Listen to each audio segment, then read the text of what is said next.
House of Joy. If this is your first time on this live or coming in to see me, hi, I am Kiki, and I have been curating a beautiful House of Joy. And on these days, on Sunday around this time, I like to tell you all about my best week ever. So this is a part of a series that essentially culminates in the best year ever. But how do I learn to document it and even understand it? I decided to break it down week by week. I have been doing this for 2 full years, and now we are in week 11 of the third year. The first year wasn't documented, the second year was. And now here we are again doing this. Now, whew, I did take off those previous ones, but I did left kind of like I did take off last year's, but that's because who knows? I have a feeling this might be something bigger. So I kind of want to keep those to myself now. But welcome. So thank you for being here, and let's talk about the best week ever. This is what I do.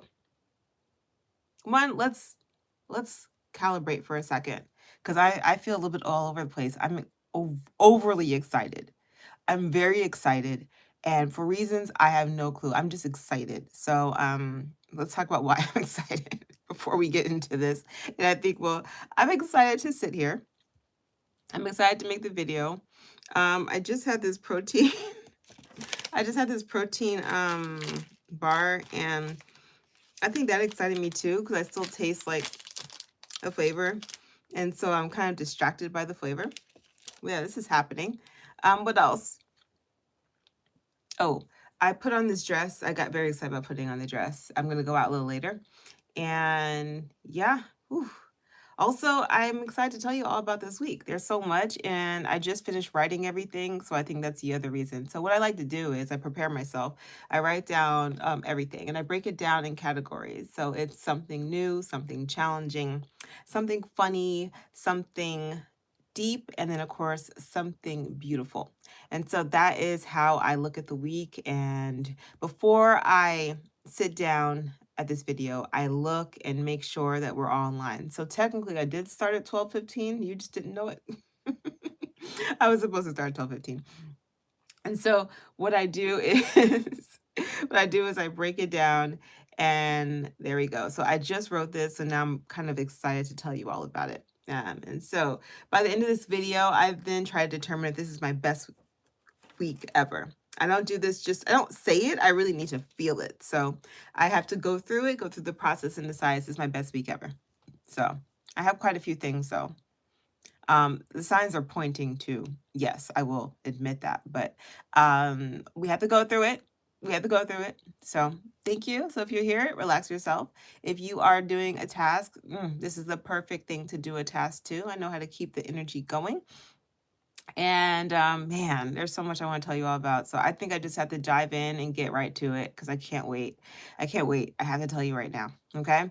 So let's begin. What's up, Larisha? Hello, hello. Oh, let me get my thing going. I am very excited to tell everyone about my best week ever. So last week was great, and here we are now. And there's so much has been that I built upon since last week. So okay. All right, let's start. Let's start from the beginning. Here we go. Okay. How are you though before I start? Are you doing well, Arisha? I hope so. I just realized, let me get my thing going too, because I like to see I can see the comments on here more easily when they do show up. Okay. So, whew, it's a good day, I tell you what. All right, now I'm tuned in myself. Okay, so let me tell you about, oh, good. All right, you're maintaining. I like that. Well, let's see, that's what it says. Okay, it says, I'm like, in French it says maintaining, but I was like, is that the same word? It is. Good. I'm doing pretty well. Hopefully, I don't know what maintaining is because that's not as exciting. So hopefully I can, I don't know, bring some joy into your life here. Okay. I do have something I wrote here, and I find it interesting for something deep. So let's get to it. All right, something new. There's a lot of new things. There were a lot of new things this week, and I'd like to kind of talk about what did I try? What did I learn? Like what new things popped in? So here we go. What surprised me? Okay, so the first new thing that happened was, well, that I have written down was buttered toast. So we went to a Thai restaurant, and it was for one of my friend's birthdays. So it was like middle of the week, and so it was a new restaurant to me. So that was new, and the food was okay. It was like they didn't have a lot of vegetarian options or vegan options. So I ordered the two things that were technically vegan on their menu, and it was like this mushroom dish and like the fried tofu. So it was fine. It was fine. It really kept me in my macros, I'll tell you that. I'm like, okay.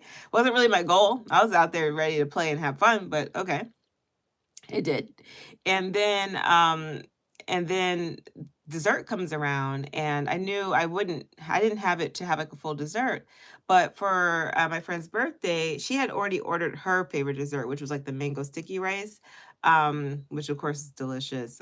I discovered that recently. For my birthday, that's what I had. I had it before, but for my it's just I think it tastes different on your birthday. It's just sweeter, more delicious. I don't know. I also had mine in in Paris. The food was phenomenal. Now, if I go back and remember that meal, like I remember that meal. It was like the food was just so good. And they always say about good food in Paris, but I mean, you think about more Parisian food, but I felt like in general, all the food was good. Like it was just like people are gonna come with their best. That's what it felt like. So the Thai people were gonna be like, we're coming with our best. We're coming with our best. That doesn't happen here in Arizona. So this restaurant was just okay. It was just okay. We do have some good restaurants. We have some good Thai restaurants because I swear I've been to them all. Like not no, I haven't been to them all, but I've been to most. I really have been to most. Like within the area. Like I really have. I feel like Thai is a go-to kind of food for me because everyone can eat. There's usually something for everyone, and I typically always have a vegetarian or vegan option. This go around, it was so weird. They didn't have like curries where you could just have like tofu. They had like no real options. It was like, oh, this is hard. In a way, it seemed more authentic to Thai food, but at the same time, I don't know. I don't want to go too deep on this restaurant, right? It was okay, but there were some important parts of it, and so that's what I had to get to. So they came out with this thing. I saw it on the menu and it said butter toast and a custard. So there was that. And then there was buttered toast and ice cream. I'm like, what are you getting buttered toast for at a restaurant?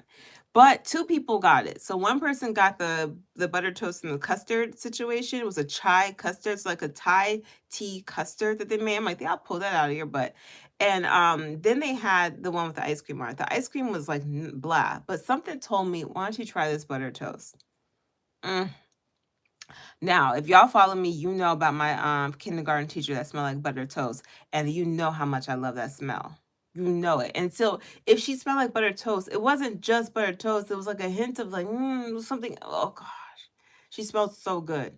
And so that is the best way I can explain what it tastes like in my mouth. It was the best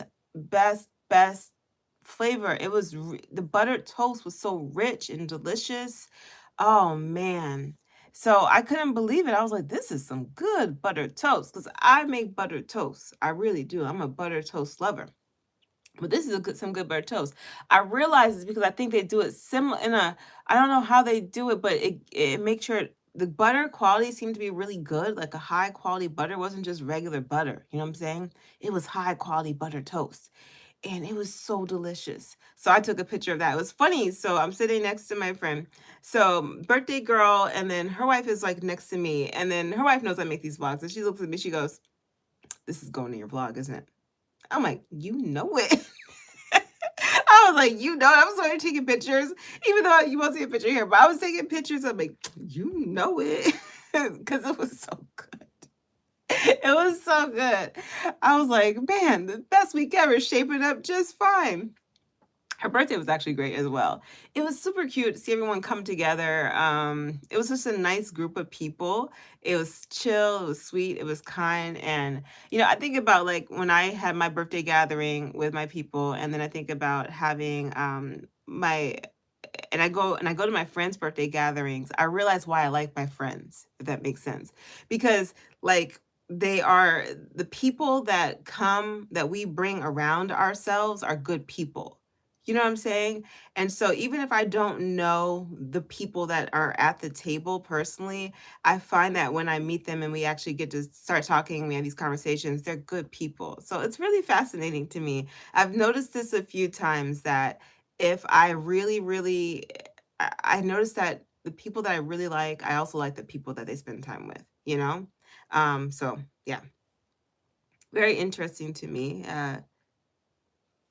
Remember me? I'm the girl who asked you what your favorite sport is. Sure. And thank you for coming back. And it's dance. I don't know if you caught that, but it's dance, Aaron. Okay. All right. But I'm glad, you come in right on time because now we go to our next one. I have a new thing. This week also started mahjong, okay? It started mahjong.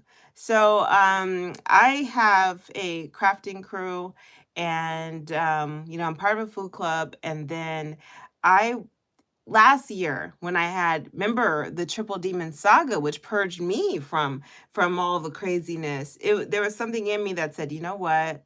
I want to bring together a positive group of people, and I want to do mahjong. I want to play mahjong. That was like my thing.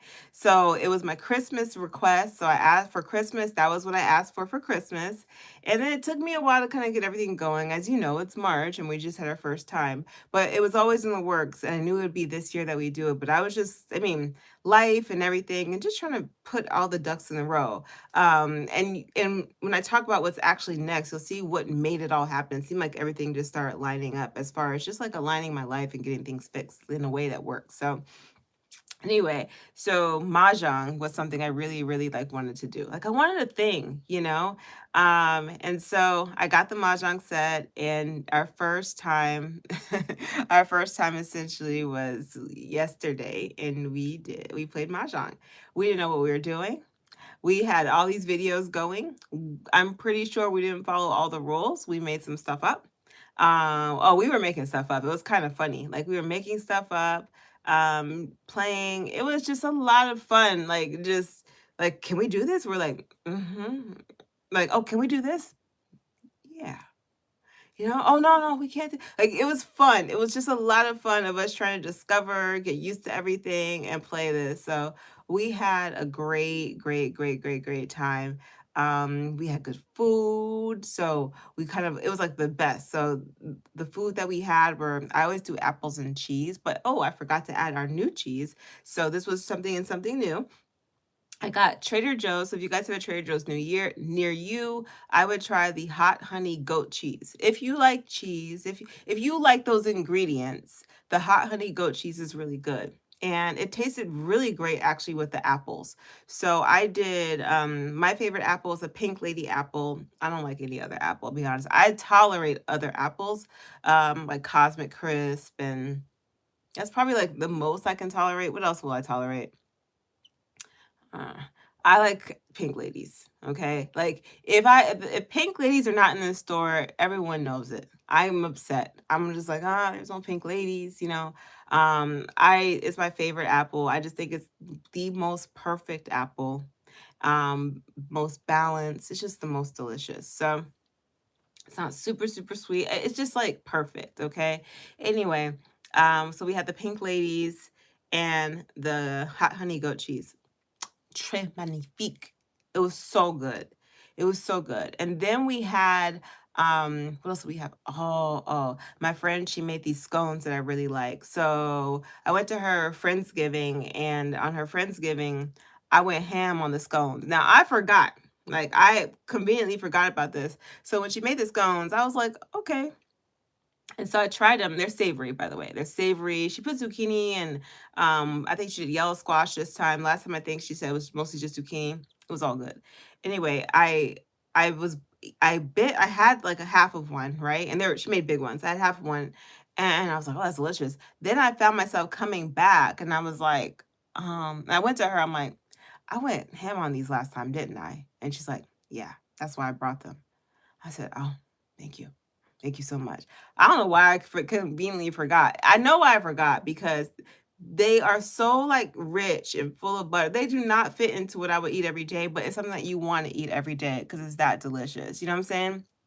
So my butt food like that, I'm just like, I enjoy it for the moment and totally, like, dive into it, but I don't wanna I try not to put in my mind, like, "Oh, I wanna recreate that." Nope, I don't wanna recreate that. I don't need it, but I do appreciate it. I really appreciate it. So I conveniently forgot, and then there it was, right back, and I was like, "Mhm." I remember this feeling. I remember the feeling, like, you know what I mean? Eating it, I'm like, the behavior, like, I want more." Like, I got some in my freezer right now, but when I put things in my freezer, I do pretty good because I noticed that I don't abuse. Once it hits the freezer, I have it as wanted, but I don't overdo it. I know you don't have to pat me on the back. I'm really proud of myself. So, yeah, but if you look in my freezer, I got all kinds of treats, because it's just my way of not overindulging, but enjoying. You know what I mean? So, for any of you guys who, if you tend to like maybe go ham on things, you don't have to. The freezer is your friend. And breads go so they hold up so well in the freezer. My short stint at Holiday Inn Express taught me that. Okay. I was like, "Why are they freezing all this stuff?" And I was like, "Oh."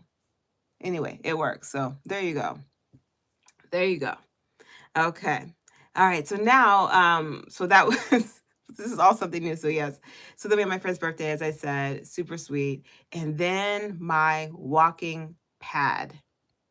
Walking pad, yes. Now I told you guys I ordered the walking pad last week. I experienced the walking pad this week. Let's talk about how my life has changed. This might be one of the main reasons why it's the best week ever. I mean, like I have a whole list of things to tell you, right? But we are only in something new. And the walking pad is the game changer. Let's talk about the game changer. Like, how did it change my life? One, I do 10,000 steps a day. That's something that I like to do, something I enjoy. And it's a thing, right? I've been doing it for probably over 2 years. With that, there's been all these different ways I've been doing it: pacing around the house, going mall walking, taking longer walks, sometimes going outside, but I rarely do it outside because I don't. Dancing, dance classes, all of that, right? So those are kind of like my main ways of achieving dancing, mall walking. But the thing is that I dance, but I probably have decreased my dancing to about once a week, right? So I'm not dancing as hardcore as I was, mostly just to take care of myself. And I'm enjoying other aspects of life, but I still have dance in my life because it's important. And then remember, this year is called Best Dance Life, and this might be a part of it, just finding the balance. Because I really enjoy the balance. I'm glad that it's not my whole personality. I want to be a well-rounded person, but I went deep into it, but it's still my favorite sport. So then what else? So then the mall walks, I still love the mall walks, but sometimes you just don't want to see all those people. Now, I go in there, with headphones on and sunglasses, and I kind of like create my own little sensory, like blocking, little space. So I feel like I'm in my own little world skipping around. But I don't always want to be that weird lady in the mall. You know what I'm saying? Like, I know I'm that weird lady in the mall. And I do it proudly, shoulders back, chest up, absolutely. Glasses on, headphones on. Yes, that's me. That's me. I do it. But I don't always want to be the weird lady in the mall. You know what I'm saying? Like, sometimes I just want to be a little different. You know what I'm saying? Sometimes I want to be my own business. So then there's the home. I don't always like to leave the house either. So then I'm in the house, and then I'm like pacing up and down. And so there's something about the pacing. It's hard because you can't do things. So now it's like you have to, like, I can't watch something. I can't do all this stuff. I have to keep moving. And so the pacing, I've been doing it forever, but at the same time, there's a part of me I'm like, now the cool thing is that I'll do my French lessons when I'm doing the walking and all that, but and then, of course, there's dance. So there's all the different ways to do it, but I needed something. And finally, what I felt, this was what got me, is that week of being exhausted. So was that what, 2 weeks ago, when I was so exhausted where I pretty much hit my burnout phase? And that was what made me buy it. That's when I was like, I gotta buy this thing. Like, I can't this isn't going to work out. I need something different. So that's what made me go and get purchase it. The greatest investment I've ever done. And that was because after I wouldn't be doing my steps, work days, I'd be finishing it after work. And I was tired after work. So that meant I would prolong it. So something that might take, under 2 hours is now taking me 4 hours because I'm sitting down, I'm staring at walls, I'm cooking, I'm doing all this other stuff. Just and then, oh, okay, I gotta get my steps done. So it's like prolonging and prolonging, and I never feel like I'm resting and I never get this rest. And this is every day, unless I can really hit it fast. But you see what I'm saying? I was having like this struggle. And then, if I do get off of work, I may not be done until like 5 or 6 because I get off of work a little early, earlier than, the average person. And I'm still tired. Right. And so, this was really starting to weigh on me. It was just like, I want to do this, but there's got to be a better way. Now, my accountability partner told me to get the walking pad, but I feel like, I was achieving it and I seemed to be okay. And think about it, I was doing it for 2 years, so clearly I was okay. But I finally got to the point where I was like, there's got to be a better way. Like I'm just too tired. I couldn't do it the way I was doing it anymore. So, sure enough, that's exactly what I did. I did it. Oh my God. I brought that baby right there in front of my desk. That's where it stays. And so I can either put it directly in front of my desk or put it to the side of my desk. So like its home is in the office. And I start my day at 7 a.m. And so there's a few things that I do. So my writing now, I do my writing every morning. And so I do that from the bed, or on the weekends, I do it from the pad, right? So it's like, because I remember I like to do a longer writing session in the morning on the weekends. And so I look, okay, we'll bring it there. But on the weekdays, I do it from the bed. Well, I might actually just start bringing it over as well because it might be nice to kind of get more steps out in the morning. Anyway, we'll see what I want to do, but no matter what, it's happening. I might start bringing it over, and then I walk in the morning. So I start work at I start work at 7, and I'm walking. So my first hour and some change of work is me working and walking. I have never been more productive. You work differently when you're walking, and the thing is like, this was the time to do it. This was absolutely the time to do it because I had to get used to learning how to walk and do other things. So this whole time when I told you I was doing all that pacing and stuff, if you paid attention, I was adding things while I was walking because I was like, well, what else can I do? So I started to add stuff to and walk, whether it was listening to audiobooks and walking, whether it was doing my French lessons and walking. I started to add and walk, add and walk. So I was already building this ability to move and work. And then I started to realize that my best thoughts and my brain really worked well when I was walking and moving. And so I'm like, man, everything is flowing really well. Maybe it's just that blood flow. Everything is just boom, boom, boom. So this week I got it. The moment I got it, I said, let me do it. When I tell you I have been rocking and rolling in the morning time, I'm about to get on these people's nerves. This is what I can guarantee you. I'm about to get on these people's nerves because the productivity has now increased. I was already almost a little overly productive for the group. Now I'm going to be overly productive, but not in a way that bothers me. Not in a way that bothers me one bit. But see, before it was bothering me, you know what I mean? Because it actually took a lot for me to do it. Walking and working, it doesn't bother me now one bit. I am doing my thing. I am happy. And when you walk and you exercise, you already have these endorphins. So I'm sitting around just like, I'm about to get on these people's nerves. I'm telling you. Like, if you ever wanted to see people be more annoyed, because I'm telling you, I mean, even this week, I was like, all right, after I was done doing all the stuff I was doing, I'm like, listen, you got this. All right, I made a track over here. I did this, I did that, I did this. Okay. Where are we at with this project?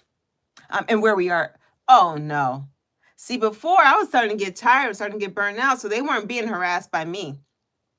Oh, they're being harassed by me now. Oh, it's I'm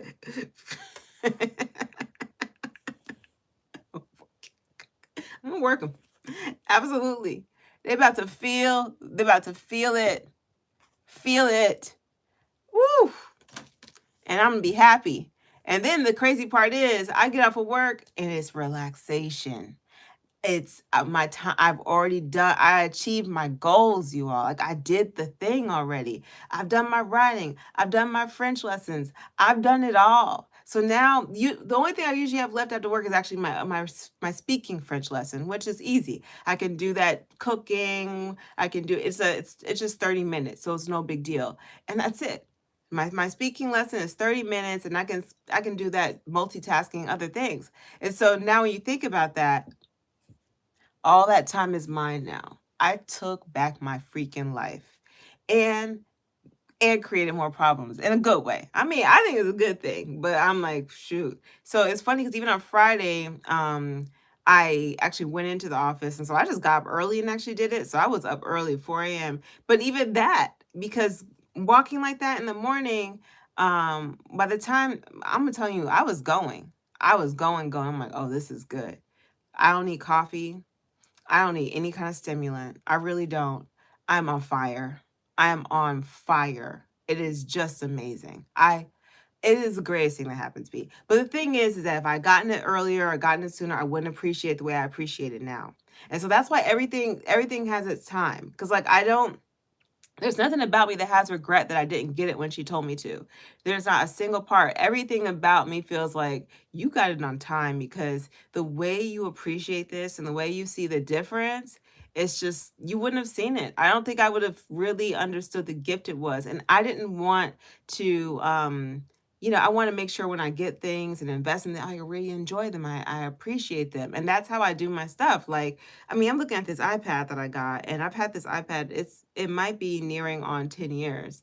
This thing is going because I'll use the hell out of it and I appreciate it. And like, you know what I'm saying? Like, I want to make sure that the stuff that I have, I use and I appreciate.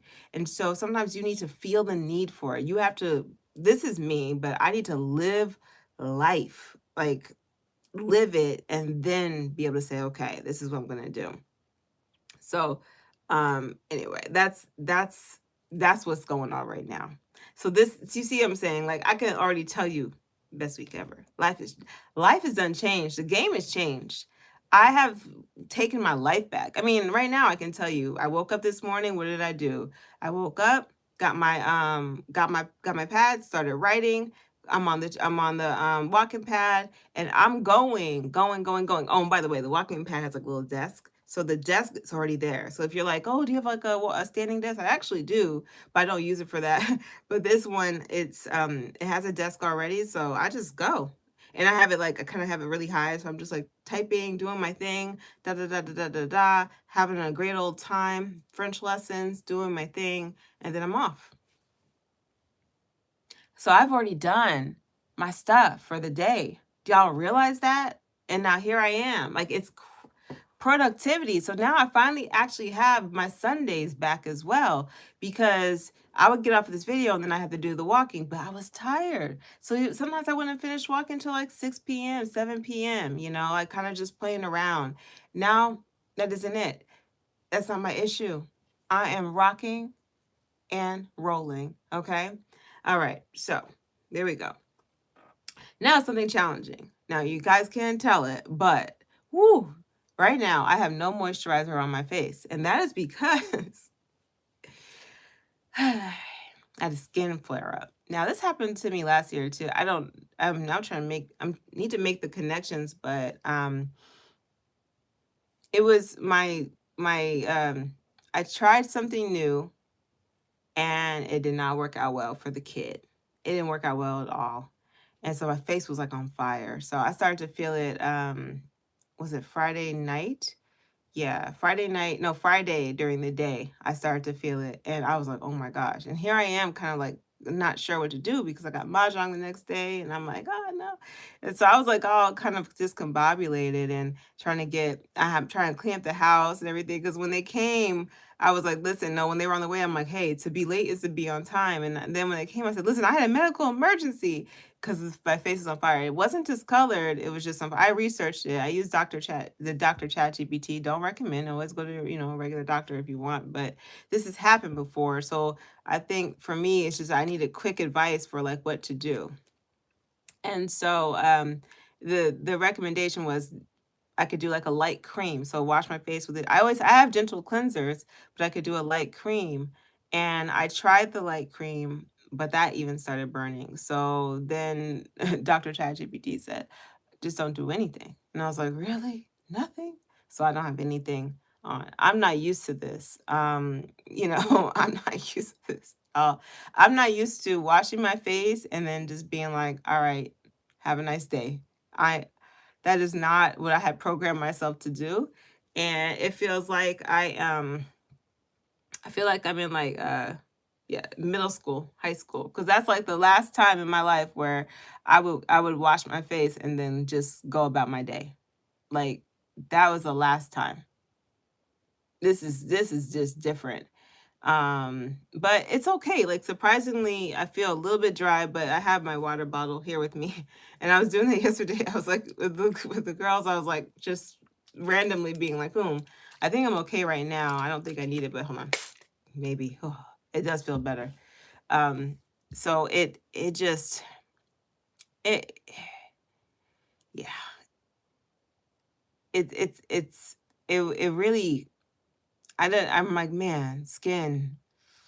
But it's okay. Like it's surprisingly okay. I was concerned. I was concerned. Thank you. Thank you so much.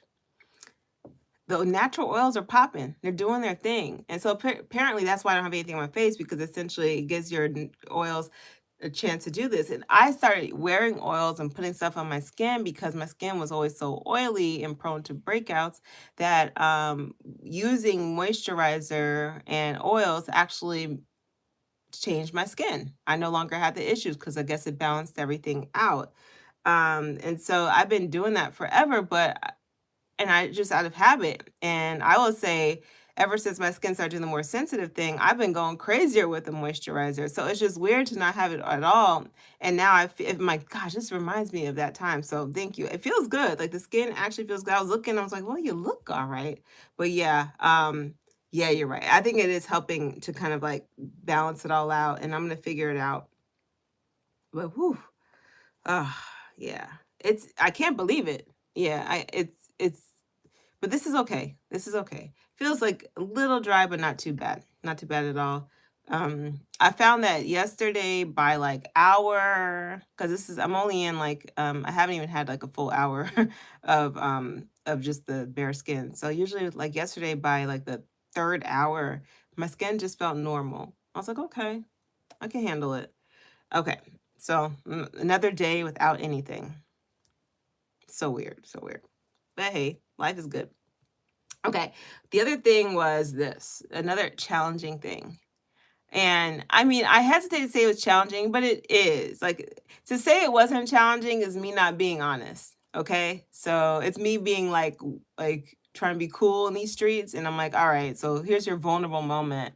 It was challenging I was at my friend's party at her like birthday gathering. It was challenging because I was the only single person there. This is not the first time this has happened. At another one of my friends' gatherings, I was the only single person there. And so it was so even though there was one girl who didn't come with her partner, but her husband was at home with her child. So you know what I'm saying? But I was literally the only one not in a couple, like free agent, just out here in these streets. And there was like this moment where I'm like, this is so, I'm like, am I okay? Like, am I handling? I'm like, am I right? Is this okay? Like, am I handling this well? I had a great time. It's not that I didn't, but there was just challenging is just the best way to put it, in which it just challenged like how I felt about things, like how I felt about these spaces because I have times where it's all single, where well, here's the thing. When I was hanging out with a whole bunch of single people, those were the craziest ones, right?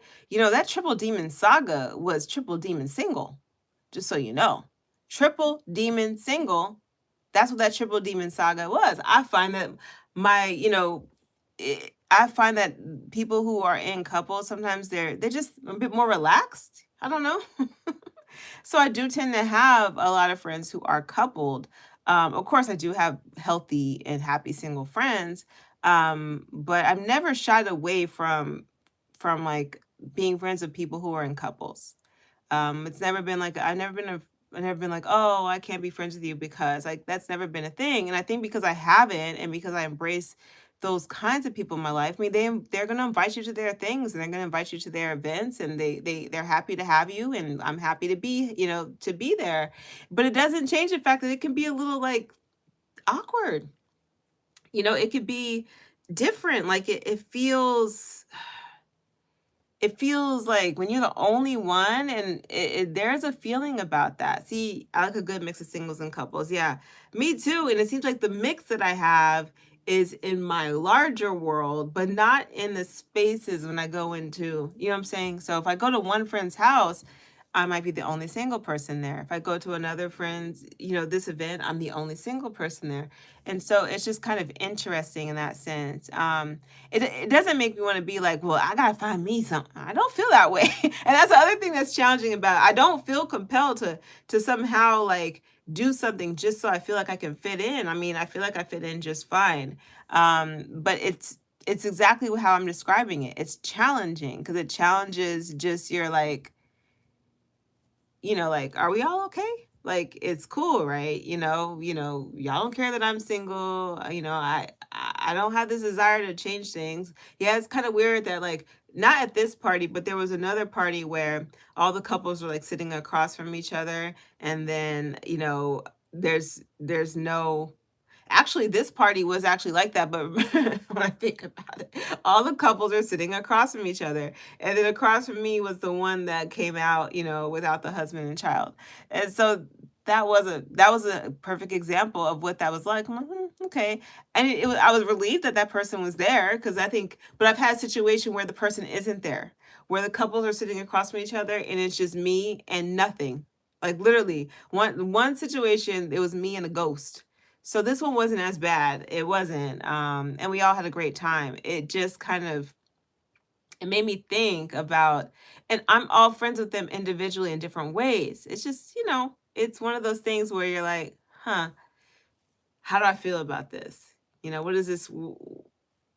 I'm enjoying all these points, like, of my life. Am I right here? Is this, like, so it was a bit challenging. But yeah, in the end, I had a great time. So I guess that's what the story is. Yeah, but yeah. So I thought I wanted to share that. I don't know like what that's I don't know. I always wonder, what is it like? Because I don't know if I remember being in a couple, and if there was like a single person around, there's always this weird thing. I think about it more because I remember how I was in a couple. So like if I'm with, a boyfriend, and now there's a single person here, it's almost like me and the boyfriend have our brains locked in some kind of like endless these conversations, and then we're like looking out for the single person, you know what I mean? And not on purpose, but there is this thing of like wanting to care for them, wanting all that. I don't know if that's just my personality, and so I might be projecting that onto them, but there's always that feeling of I don't want you to be my stupid butt, you know what I mean? Like I want you to consider me. I do.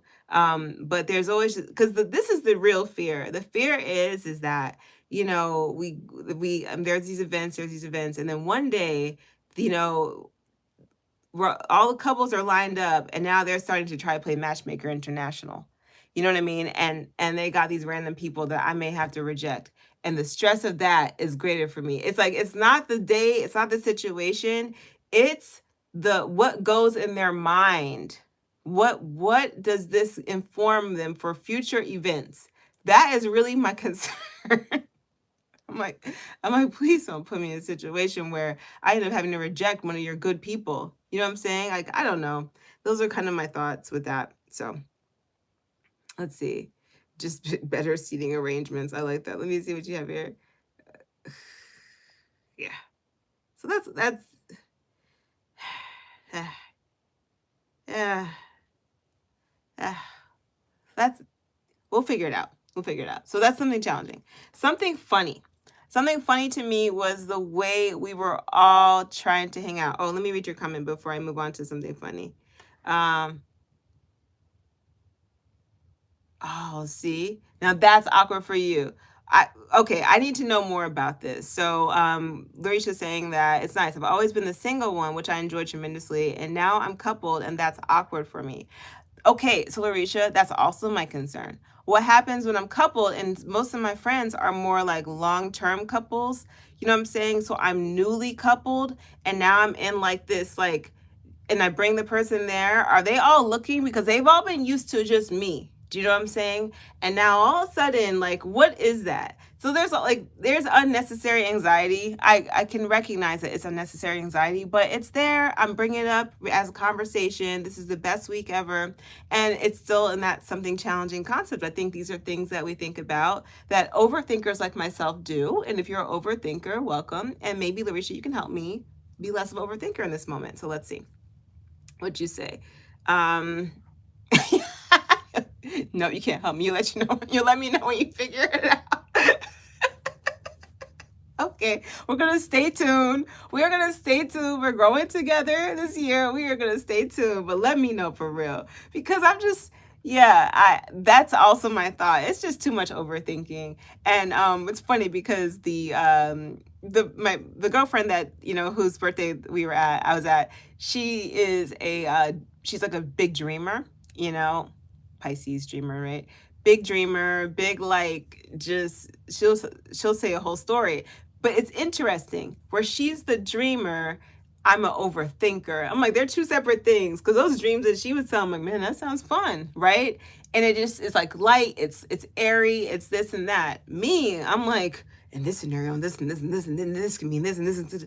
I'm like, it's not as much fun. Like not as much fun. So it's just interesting that here I am, and then her wife is actually just like me. So we're both sitting next to each other. We get each other. We get like we understand. We live with a certain level of like mild anxiety about things. So it's just a fascinating kind of like vibe of just how we think. So anyway, so let's see. Okay, you're both. So you're my yeah, yeah. I would love to. I'm definitely more of an overthinker than I am a dreamer. Like I'll dream, but it's like fake dreaming. It's like a guise for just for overthinking. Whereas when I listen to her, particularly, I'm like that's dreaming. That's like bona fide. That's some good dreaming over there. You know, like when you hear the difference. So anyway, it's all just like oh my god, that's dope. Okay, so something funny. So this is it. Now you guys are paying attention, right? If you're paying attention, it's a birthday party. We are all adults and we all gotta work in the morning. But it's the middle of the week. It's her she wants to celebrate on the day of her actual birthday, which I absolutely love it. I support it. I'm with it. She gives us enough time so we know that on this day this is what we're going to do. So most of us in some way have like a understanding, a game plan that we're going to be spending time out on the weekday celebrating her life, right? We're adults. We can handle this, right? Man, the way we were so tired. So like we closed down the restaurant, the Thai restaurant, and now we're trying to figure out where we want to like maybe like get a drink or something just to pretty much like keep the energy going and talk to each other, play, just like play a little bit more, right? And so we are all tired. And you can see the exhaustion. And you can also see that while we're sitting outside the restaurant, that we all want to go to our cars. And we're all looking at our cars. Our eyes are flirting with our cars, but at the same time, our heart is with her. And our heart is with her in that we want to celebrate her day. And she's like, their hearts are with me. We are all gonna do this. And so we are all like low key. I can tell like the majority of us are just like there might have been one or two that was like, I'm ready, but they didn't wake up at the same time the rest of us did. But here we are looking at each other, just kind of like, we're gonna do this, yeah. Yeah, we're gonna do this. We're looking at each other in the eye. Yeah, we're gonna do this. All right, let's do it. I was like, just seeing our adult butts, we all wanted to go home. Like, we all secretly have been forming a bedtime and we don't want to admit it. Like, we all know that ideally we want to be in bed by 10 p.m. and it's not going to happen. So there was just something very like silly about it. Just okay, let's do this. All right. So then we go to like this little like place. And then this place is kind of cool because you can get this beer. So if it's your birthday, you show them your ID and they'll give you this like beer that's like gigantic. It's like 32 ounces of beer. So you can choose any beer you want from their tap and you get it. So she of course got it, right? It's $3, by the way. So it's this $3 thing. Now if you want, you can buy the big mug, which is $25 and like as a commemorative thing. But $3, you know she ain't gonna drink all this, right? And everyone else kind of gets their beer. I don't drink. I didn't realize I could have gotten a non-alcoholic one, but I mean, sometimes I sometimes do get a non-alcoholic just to kind of like be a part of the energy of it all. But yeah, yeah. So it's yeah. So here, this is the thing. So she's got so we have the beer and we're all hanging out. But the way that you could look at all of us and we were all a little zany at that point, which I think made it fun for like the last thing of the night. But we were tired and we were just like hanging in there and it was fun. And so there's like fun things that were happening. Like, so if you cheers her, she had to drink from it. So that was like the rule. So everyone kept on cheering, like cheering. And then one of our friends, she cheered, she goes, cheers. And she's like, "Don't be rude." I don't know, that's one of the funniest things I ever heard because it was just like so like we're tired, okay? We are absolutely tired and we're just hanging in there. So when she sees that, it kind of like wakes you up and she's like, we're just laughing. So then we have pictures with it and we had a really, really, really good time. So if you follow me on Instagram, you might have seen like in my stories, just like that little moment captured. It was just a grand freaking time. I enjoyed it. Um, I enjoyed it. Another example. Oh, it was another one of my fun runs of being in part of the United Nations and being the delegation for the Black people. But luckily, it didn't feel like it. It didn't feel like it, which was a relief. It was a relief.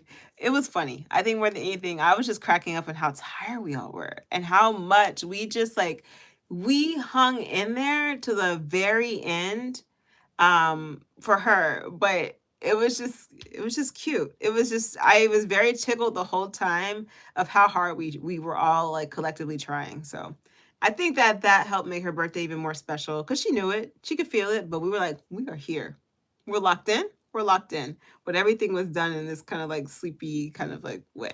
So it was cute. Um, yeah, it was super cute. So then we had something deep, right? And now I'm going into something deep. There's a few things. One, I realized that I have been curating women-centered spaces for myself. So like, when I first like started getting into the dance world, a lot of it was because I wanted to touch people. And I wanted to be comfortable touching men. And I got comfortable with that. And then you get over it. You get over it. You get over it. Um and I started to I wanted spaces that were very women centered. And so what I mean by that is I like the kind of space where we don't talk about men, they're not important, they don't come up. If we do mention them, it's in passing, but it's not the centering of what we're doing or who we are. I think the mahjong was a great example of that because mahjong, I mean, I got pink tiles. Pink is not a necessarily like, feminine color. I mean, I know plenty of men. I think I have a brother, I have an uncle, we're real men wear pink, so they're really into that or whatever, but it does feel feminine. It feels very like, I think, with the flowers. I mean, it's like the tiles are pretty, you know what I'm saying? Like the game that I chose for all of us, even if we eventually wanted to gamble and do all that, we'd be doing it with pink stuff, you know? It feels like a freaking garden party, but like we're playing a game with a little bit of competitiveness, a little bit of like, it's great. It's like a little bit of skill, a little bit of luck, a little bit of competition. It's a lot of fun. Like I think all of us won at different points, and so that was nice too. It wasn't like one person's winning, so we were all kind of like learning, and learning together. It was just this vibe, and I love that it wasn't like it's a woman curated space. Like it's meant for us, it's women centered, it's just nice. Like, one of the things I had realized in the Triple Demon Saga was that so many of those conversations were male centered, what a man is doing or not doing. And I don't have the desire to do that in my space. Do you know what I'm saying? Like, I just can't spend my time like this. I just cannot. I don't want to. It's not what I want to do. And so, the fact that I am intentionally creating these spaces means a lot to me. I'm like, you are doing something here. You are making your life exactly how you want it. Then with my crafting group, it's the same. It's that. And so at her party, one of my friends who is a male, he had started the French club, he started the food club, he started a few different things. I think he has his own book club as well. I'm not a part of that. I have no desire. But he started these clubs, and he asked me, he was like, "So, like, how's it going?" I'm like, "It's great." I'm like, "I love non-male centered environments." I said non-male centered environments. He was like, "Non-male centered environments." I'm like, "Yeah." He's like, "Okay." He's like, "Now, what can I do? I wonder what I could do." Because it also inspired him. Because clearly we inspire each other, right? He's starting all these clubs. I'm like, I'm gonna start my own club. Because the thing is that what it really pushed me there was, it was the way he handles clubs. Start things and kind of just like does this weird ghosting thing, and I'm just like, oh, this is horrible. I didn't like how things were handled. Cool guy, that's not the issue. It's more of just that little thing, and I didn't like it. And then I thought to myself, but I noticed that in mixed environments, it's all just very permissible. There's no holding accountable. There's none of it. I'm like, I don't like that. And then the other part is that most of those environments eventually, it was like people would be so caught up on being single, they'd be so caught up on their relationship status, they'd be so caught up on like dating, and you have to hear about it like ad nauseum. None of these things I'm deeply interested in. I'm interested in like fun stuff. I want a little bit of, as my Latinos say, I want a little bit of chisme, but the fun kind. I want to talk about silly things. If I got control of the music, I'm about to give you the music history of every song that's playing. I want to just have a good time. Like it's about just like joy, happiness, and enjoying yourselves, like fun personality quirks, being silly. That's what it's about for me. And so I find that these spaces that I've been curating are that.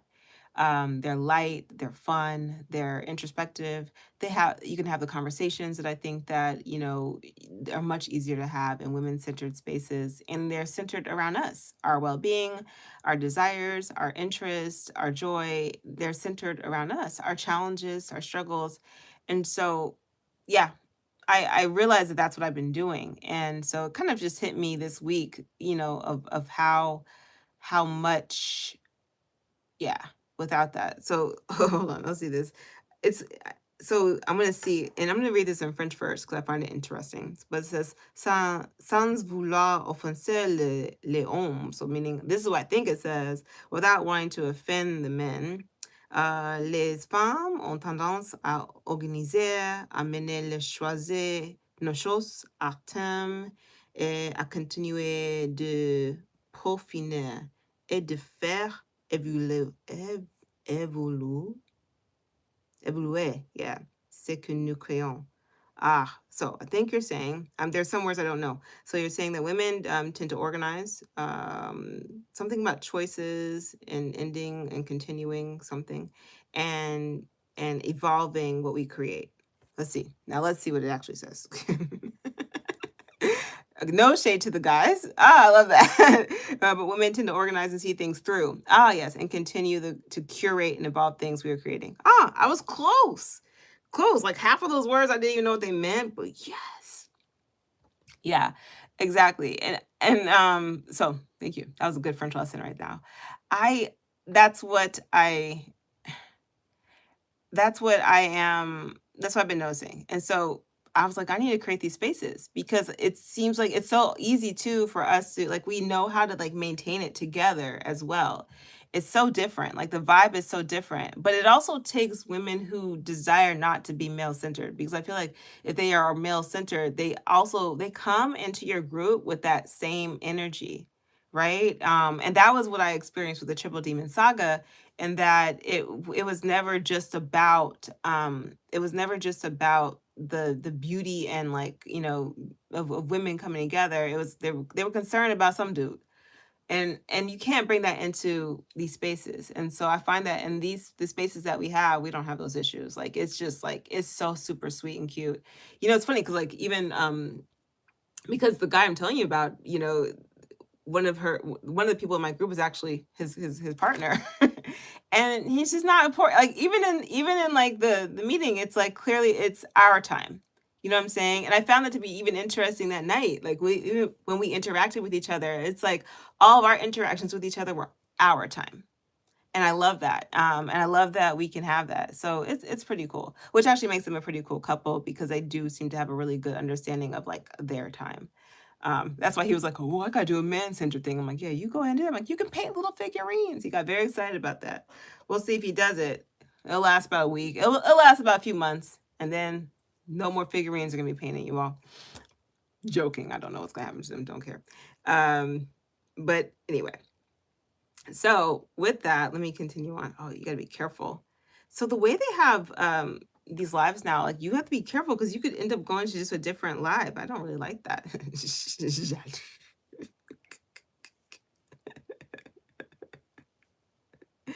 A little bit. I see that he was a little bit jealous, jaloux. I love how it sounds in French, jaloux. A little bit, a little bit. All right. So, something beautiful for the week. So I don't like going in the office. That's just not my vibe. I don't like doing it. It's not my thing to do. But my outfit for the week was pretty bomb. I was feeling myself. You couldn't tell me nothing. I was feeling myself. Um, I felt like I don't know. I felt futuristic. I had my hair up. Like sometimes I wear my hair up. You guys have seen before. I think it wore, a few weeks. So I had my hair up. I had it was a simple outfit, but man, I was feeling myself. I just felt like and I don't always do that. Usually I put clothes on and I'm just like whatever. It's rare that I feel myself. And so, there was just this vibe of and I will attribute it to everything I'm telling you. The walking pad, getting things done early in the morning, the commitment that I had this year about essentially the best wardrobe ever and the best dance life ever and seeing what that even means. Like, cause I be saying this stuff, I don't know what it means. Like, I just go for it. I'm like, yeah, best this, like the best connections ever was the last one. And I was like, I'll figure out what that means by the end of the year. And so I never know what that actually means. But I can tell you right now, like best dance life, absolutely. Like no complaints. I haven't gone, you won't hear too much about African dance class for the next few weeks because I have these upcoming things. So it's gonna be hard. I don't think I can't do both. It depends. Who knows? If I'm super, super organized, I might be able to. I might be able to actually. No, girl, relax yourself. You're not doing both. Okay. I was getting a little out of control. Sorry. I reeled myself back in. But I can't do both, but I'll be back at it. And that's the other thing. I love the nonsense of urgency that I know that I can attend and go. But before there was so much pressure.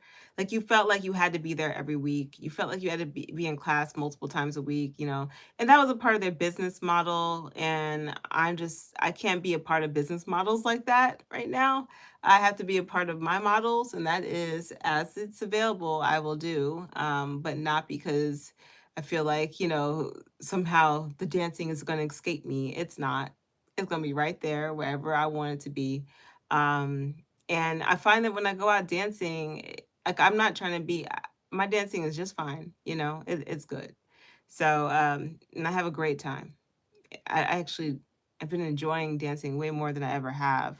Um, since I stopped taking classes, if that makes sense. So I find that interesting. Just social dancing. I just enjoy myself more since I stopped.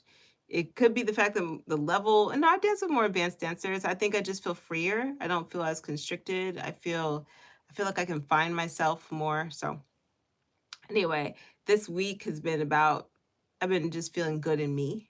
I just love being me. And all the stuff that I said, being a single person at the place and trying these new things, realizing that I've been creating a little world for myself that I really like and I appreciate. Um, you know, Dressing in an outfit that I was feeling myself. It's funny, I have all these pictures that I was gonna like show you all, but then I forgot to load them all. So I might do that like kind of like in a post, like an actual YouTube post, and maybe add the pictures so you can kind of get a feeling for like what I'm talking about. Because I did take pictures this week of like a lot of the stuff. I don't have the mahjong one, but I think the thumbnail is gonna be like a mahjong theme one. But yeah, I just been feeling myself, feeling myself, enjoying just my vibe, enjoying everything I've created, and it's been great. So, as we move into this next week, this new week, the energy that I do intend, it's something I haven't done, but we should start doing that. The energy that I intend this week is I see this green heart, and so it makes me think of new. So we want newness, new experiences. Wish me lots of strength in just this path. And yeah, um, I think good things are afoot, but also a lot of fun, unexpected, joyful moments. I'm really interested in that. The other thing I didn't talk about, which somehow doesn't fit, I did watch the Love Is Blind reunion, and so in a something to be thankful for that I don't have. Listen, okay. This is just an aside, okay? We've covered everything but something to be thankful for. If y'all watch Love is Blind, all right? I'm saying this and I'm gonna mosey on out. But if y'all watch Love is Blind, this season, it was very interesting. This was their 10th season, so kind of had an interesting vibe to it. There were interesting couples, lots of people were like, you need to be in therapy, not on Love is Blind. But maybe Love is Blind helped them see. Truthfully, Love is Blind gives them more data points to work with. So like for me, like if it were me, I'm like, yo, here, can we come into therapy? Like, hey, this part in Love is Blind. Let me tell you more about it. Can we unpack this? That's what I'd be doing. I'd be in a therapist's office with my iPad and my little parts of the show and be like, let's unpack this right here. Okay, how about this part? Let's unpack this. just work through it. This part. What do you think about this part? Let's unpack this, because I think that's what they should be doing, honestly. They need to have therapists who they could just sit there and unpack some of this stuff that you see on the show. But one of the people that really stood out to me as far as what made me grateful for my life and grateful for my mind, grateful for my spirit, grateful for everyone that I know and everything was this girl Brittany. So if you guys don't know who she is, so she was paired up. She thought she felt. I'm gonna say thought. Okay, we just gotta talk about this, y'all, because I don't know. I might save someone by talking about this. I don't know who I'm about to save out there, but we're gonna talk about it. Okay. So let's see. It's a good run. It's a good one. The last season, I know you haven't seen it, but the last season, the last one, the most recent one, I really enjoyed it. It's a lot of good material going on. A lot of different reasons to be both like, oh, you guys are messed up and everything. Like there was this one couple, this was the guy and the girl. Uh my favorite, I watched this, if you guys don't know who Jessie Woo is, she makes me laugh so much. But they were making fun of him, Vic. He's a like a Black Caribbean kind of guy, and he got with the girl. I don't know her name because right now in my mind it's Coretta. So if you guys know the joke between Jonathan Majors and remember the girl, the white girl that he was messing with, and he was like, I was looking for my Coretta, and the community were like, your Coretta? But he finally got his Coretta apparently with what's her name. But the joke with Making Good. But the joke is that, are you gonna find a Coretta with someone who doesn't really, anyway. Because remember, Jonathan Majors has like that whole like Martin Luther King kind of vibe. So he was looking for his Coretta. That's what he was trying to have. So anyway, this guy, the joke was Vic and Coretta. So this girl was the same kind of concept. And they were trying to kind of like spin them off like about the first season of like a Cam and Lauren, but it just they tried to, but it was too late. It's like they didn't even care about them in the first place. Because honestly, those two, every time you saw them, they were boring. They were just a boring couple. Like they weren't interesting. And it was probably because they were the most emotionally stable, which is why they were boring. So they didn't really make good TV. But honestly, a good producer could have made it be good TV. Because this idea that we don't want to see like love unfold is insane. Yes, we want to see it, but anyway, they mishandled that. That's their own issue. But they thought they were boring, but I just don't think everyone would have thought that because Cam and Lauren were positive all throughout. They didn't really, but they weren't boring. So to me, that was just a missed opportunity. But they weren't dramatic enough for everyone. But let's get to the one that really stood out to me. You had this girl named Brittany. So she is mixed race, biracial. So that means two different cultures, kind of. Her father is black. Her mother is Colombian, if I'm correct. Okay, and she looks more like a white Colombian because Colombian doesn't mean race. But that's kind of she looks more European. Okay, looks more like on the colonizer side of that Colombian. You know what I'm trying to say? All right, so that's where that's her mix. But her skin is brown. She's very pretty. She's not like skinny, rail thin. She is, but she's shapely. She's a very beautiful woman. Okay. And she got paired with this guy who looks like I'm gonna tell you all the cartoon characters that I see at once when I see him. I see Hey Arnold with that like kind of like the football head situation. Then you add Stewie to the mix, right? And then you gotta go back, you gotta take Charlie Brown, it's Franklin. So then you put a little bit of Franklin on top, especially for that little tuft of hair that he keeps up there. And you just mash them together, bam, you got this guy. And make sure that his neck doesn't exist. So he has no neck. He's got this situation, and apparently he has like light eyes. And he's also a little biracial, okay? But he's never dated, as he says, women of color. Now, anytime you meet a man of color who doesn't date women of color, you should run for the hills if you happen to have any melanin in your skin. You should run far. Truthfully, I wouldn't deal with them at all, regardless of what my skin color was, because something's wrong with you. Personally, that's just me. That's just me. I wouldn't. But this is the situation, okay? It's this is what's going on. All right. I hope I put the picture together. This man is not a catch. That's what I'm trying to let you know. He's not a catch physically, and he's not a catch from personality wise. This man is just not a freaking catch. All right. She is sweet, she's kind, and she's a catch.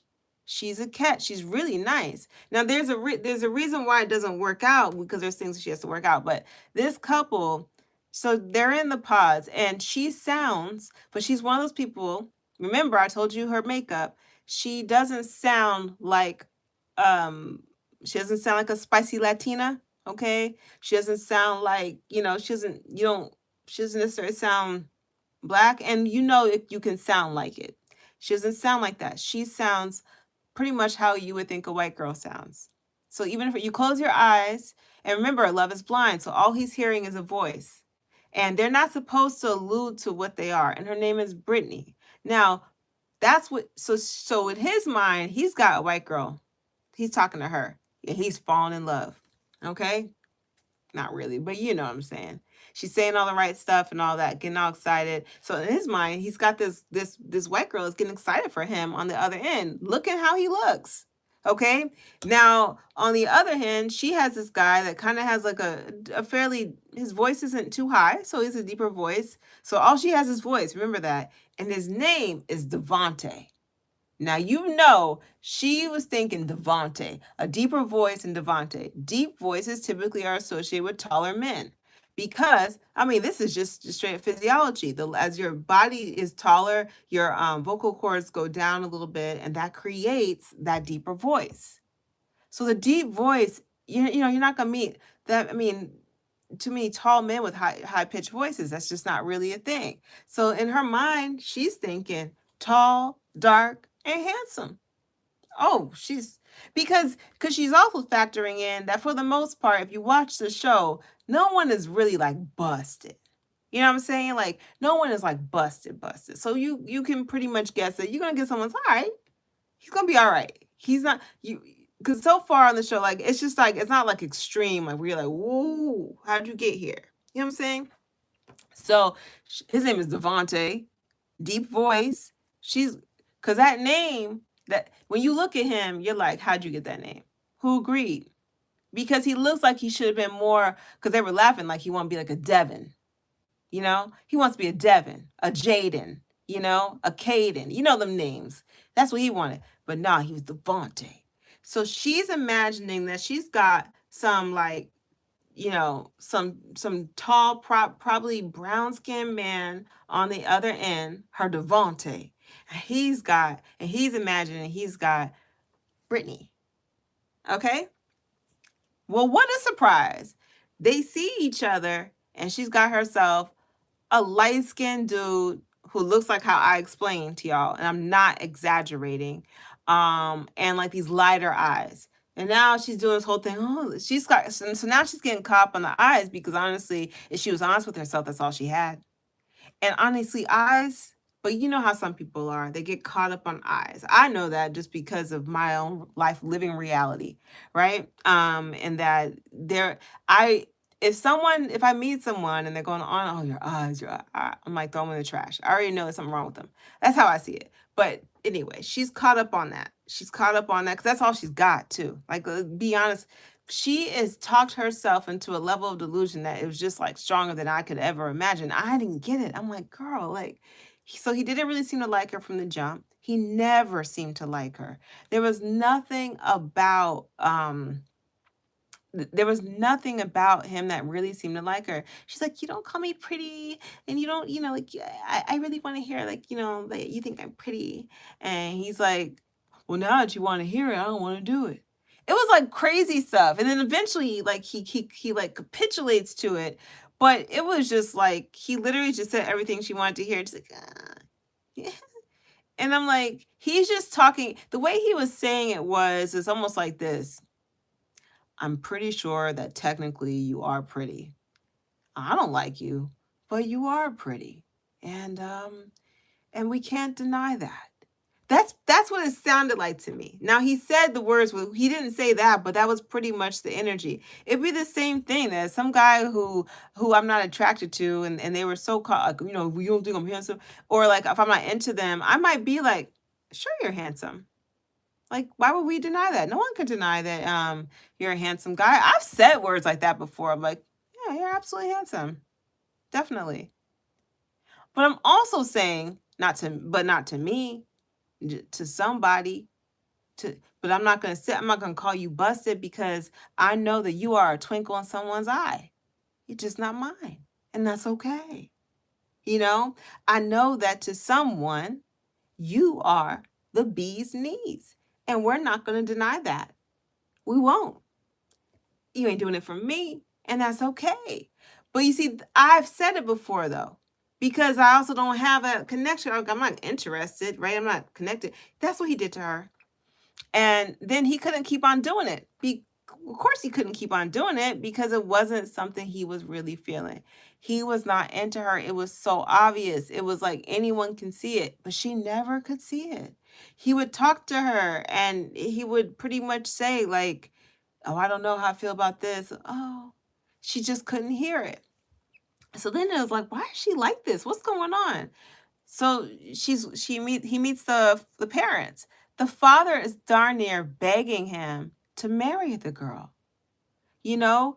And I was like, so, because the father's like, are you ready to get married? He's like, yes, I am ready to get married. Now, in his mind, he is ready to get married. He ain't marrying her, though. He didn't, like, complete the sentence. Like, you know what I'm saying? He didn't really complete the sentiment. I'm not marrying her. He called her clingy in other spaces. He you could tell he didn't understand why he didn't get it. The one thing I understood about Devonte was that he didn't understand what she was feeling. He did not understand her because I think he thought he really wasn't giving her anything.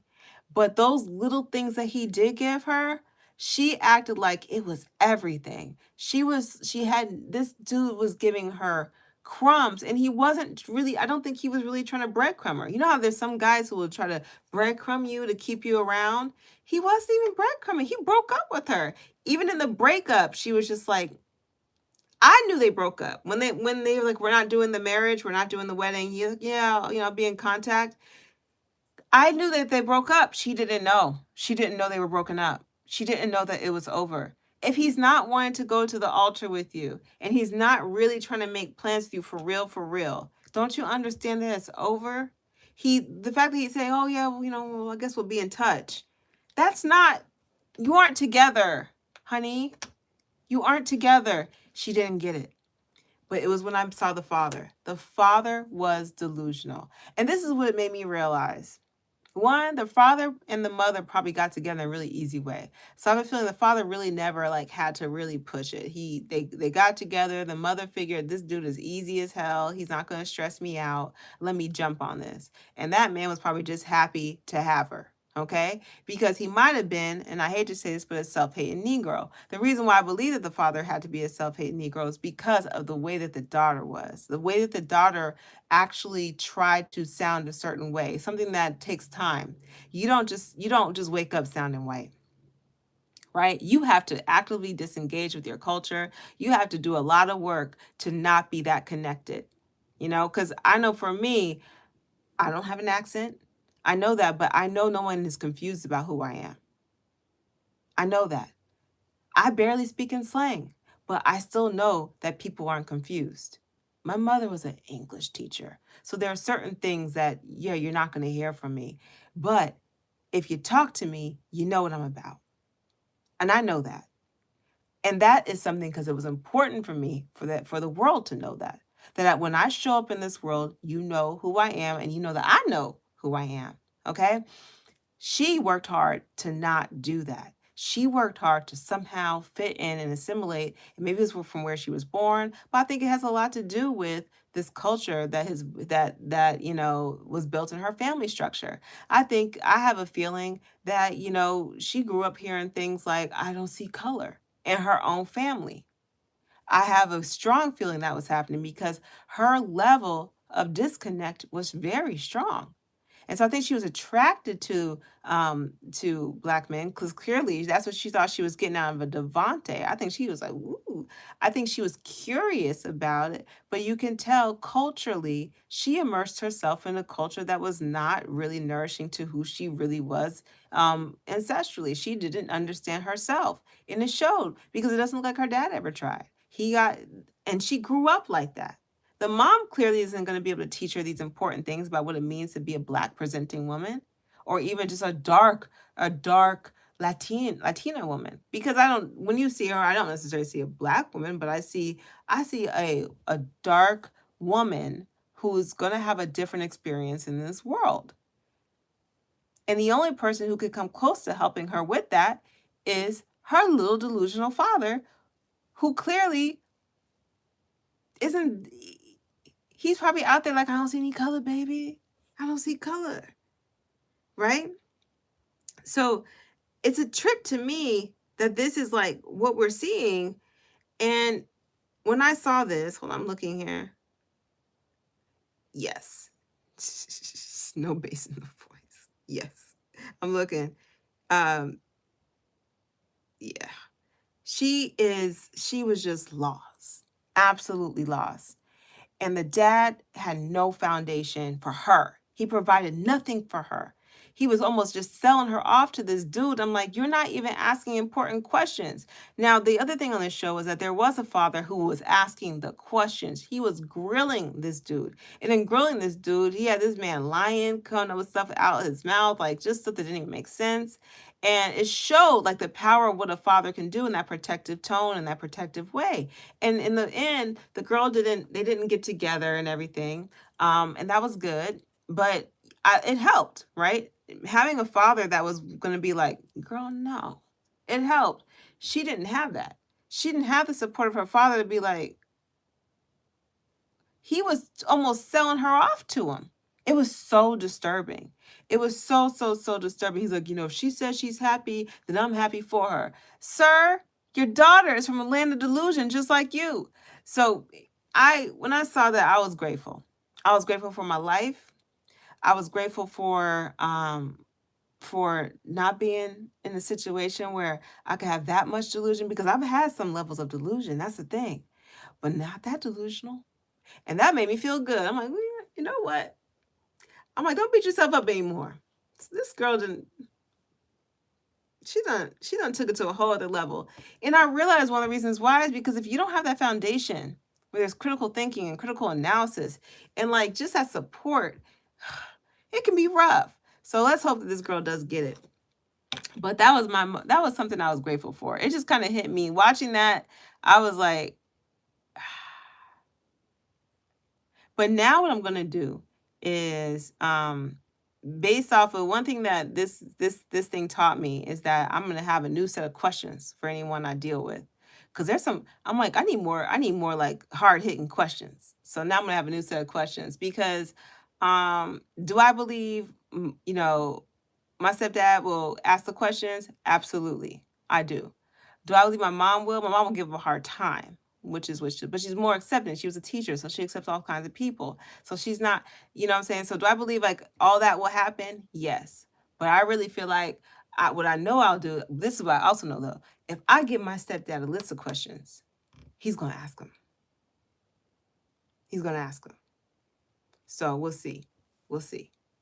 He'll probably appreciate it if I give him the list and be like, okay, because we need to know all these things.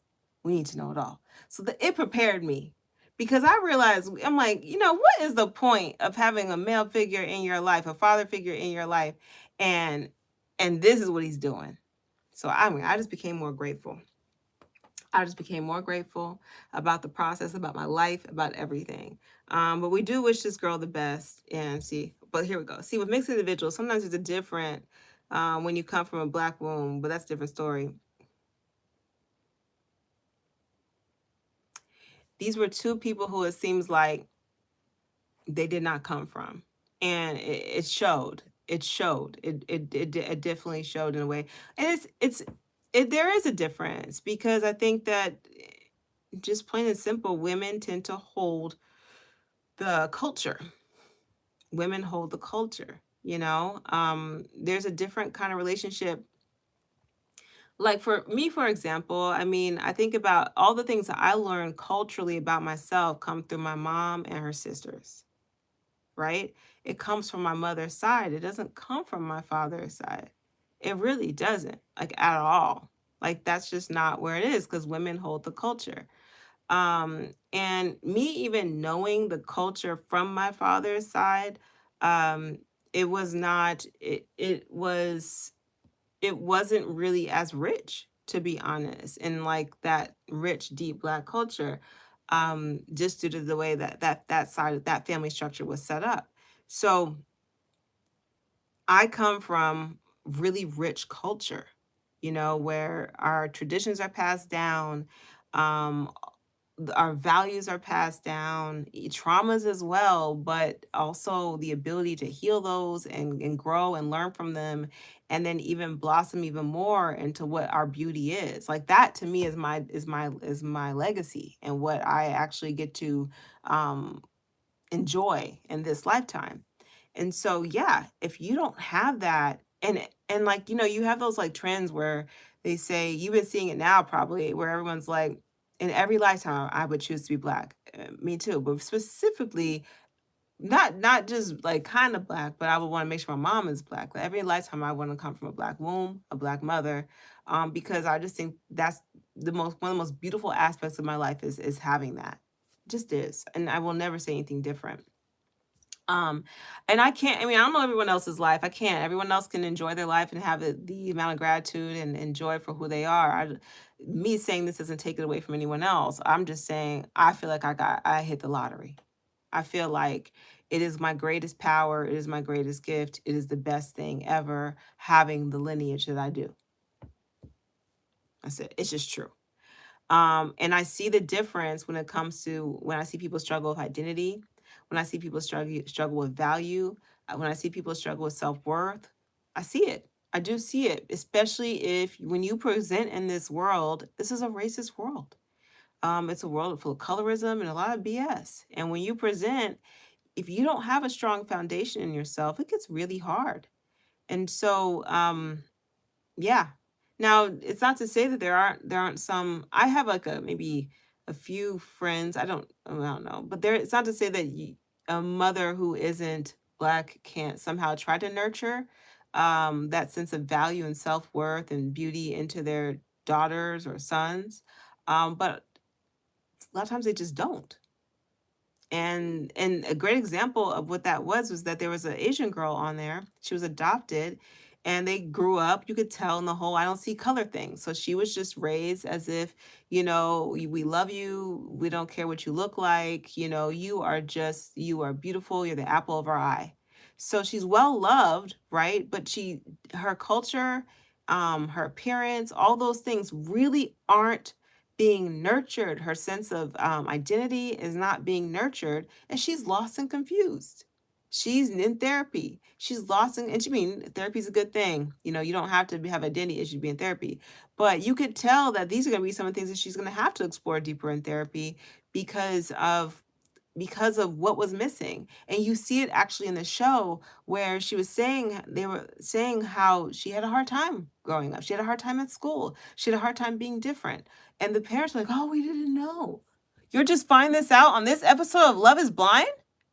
But that's a part of it. It's that disconnect, because if you don't have the physical experience, if you don't know what it's like to move into the world with these experiences, and your first teacher typically is your mother, it's very hard. So if you have a mother who doesn't come close to having the experiences that you're going to have, it's going to be really difficult. So this girl she doesn't have the information. Her mother was clearly, you could tell her mother was a woman that the father absolutely adored, right? So she's thinking, my dad loves me and adores me. He loves and adores my mom. So I'm going to find someone who loves and adores me too, because that's the life that I know. This is what's true. And men love and adore, women, because that's how she sees it. And then she comes out into the real world, and she's probably been struggling with this whole process ever since, and she keeps on finding a-holes and jerks, and she just doesn't understand it. And then the one time she starts to feel someone be as excited about her is because on the other end he thought he was talking to a white girl.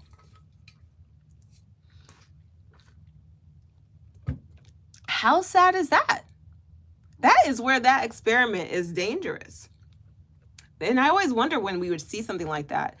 But that is where that experiment is dangerous. He is acting like that because he doesn't think he's talking to a woman of color.